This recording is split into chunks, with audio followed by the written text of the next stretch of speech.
आमाल सालिहा की वजह से इंसान को कब्र में नेक और आसानी वाली ज़िंदगी, आफ़ियत वाली, सलामती वाली कब्र मिलती है।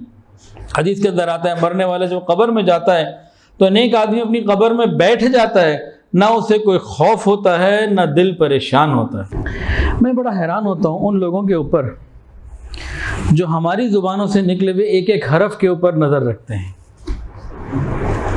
इनके साथ अपना जब पलटावा अगर अल्लाह ना करे आ गया, क्या बनेगा ना।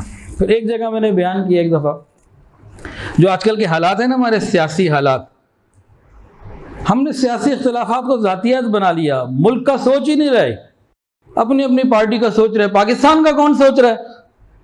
हमें से कोई है जो कह सके मैं रोज 2 नफिल पाकिस्तान के लिए पढ़ता हूं?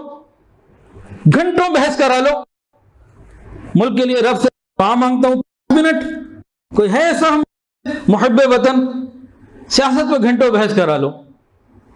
मैंने उन पर कहा कि ये हमारा रवैया गलत है। हमें अपने मुल्क को सोचना है, मुहब्बुल वतन लोग हैं, मुहब्बे वतन लोग हैं, हमें इस पर गौर करना है। हमारे मुल्क की सलामती के लिए क्या चीज़ बेहतर है उस पर गौर करना है, अपनी अखलाकियात, ईमान, बाकी चीज़ों को भी संभालना है। मैंने बयान किया कि जी आप फलानी पार्टी की सपोर्ट की है, फलानी पार्टी के खिलाफ आप गए, मैंने तो जनरल बात कही। फिर एक दफ़ा क्या हुआ, कराची में मैं एक मस्जिद में गया, मेंबर पे बैठा, तो मेरे बिल्कुल सामने एक साहब बैठे हुए थे, बिल्कुल पहली सफ में।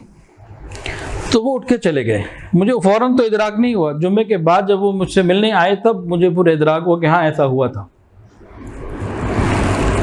मैंने बयान किया, नमाज़ पढ़ाई, पढ़ा के मैं मस्जिद से बाहर निकल रहा था तो एक साहब आ गए और आके बड़े नाराज़ हो गए। कहने लगे जी आपको मालूम है आपकी पहली सफ़ में कोई शख्स बैठा हुआ था और वो उठ के चला गया। तो मुझे एकदम हुआ कि हाँ हुआ था, कि जी वो मैं ही था। तो उसके बाद उन्होंने मस्जिद में शोर डाला और पूरी मस्जिद एक तरफ हो गई, वो अकेले एक तरफ रहे। और हुआ क्या था, मैंने खलीफा हारून रशीद का वाक़या बयान शुरू कर दिया था। खलीफा हारून रशीद का एक हिकमत वाला वाक़या वो बयान किया था।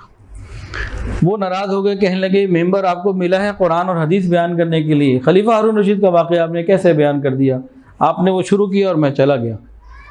उसके बाद मस्जिद में उसने लड़ाई की, लोग उसको समझाते रहे, ठंडा करते रहे।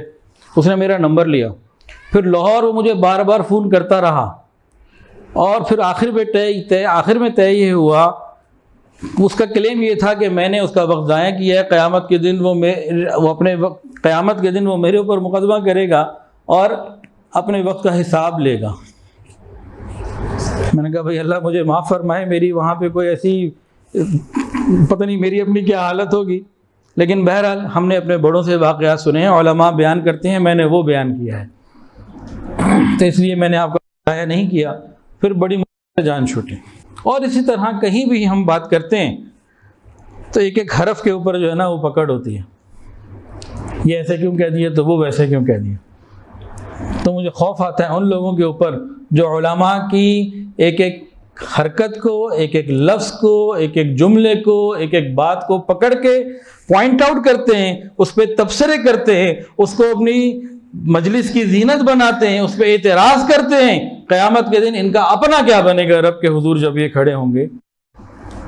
कुरान के अंदर है ना, मा यल्फिज़ु मिन क़ौलिन इल्ला लदैहि रक़ीबुन अतीद, ये दो बैठे हुए हैं, हर मुंह से निकलने वाले लफ्ज़ को लिखते हैं। दो अल्लाह ने बिठाई क्यों हैं? पूछने के लिए ना। तो आज हम जितना सख्त तोलेंगे ना, फिर उसी तरह से हमें तोल लिया गया, हमारा क्या बनेगा। और आमतौर से एतराज़ करने वाले जो है ना, खुद उनकी ज़िंदगी में बहुत सारी खुली बुराइयां भी होती हैं। तो अल्लाह हमारी हिफाजत फरमाए। ये तो एक बात आ गई, पता नहीं क्यों आ गई, कहाँ से आ गई।